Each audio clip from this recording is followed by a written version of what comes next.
Resetting the mobile network settings on a Pixel 9 can resolve connectivity issues by restoring all network-related configurations. Here's how you do it.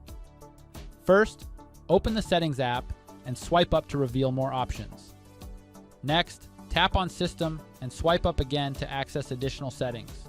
Here you'll find Reset options. Tap on that and then select Reset Mobile Network Settings. If your phone prompts you, enter your PIN, password, or pattern for security.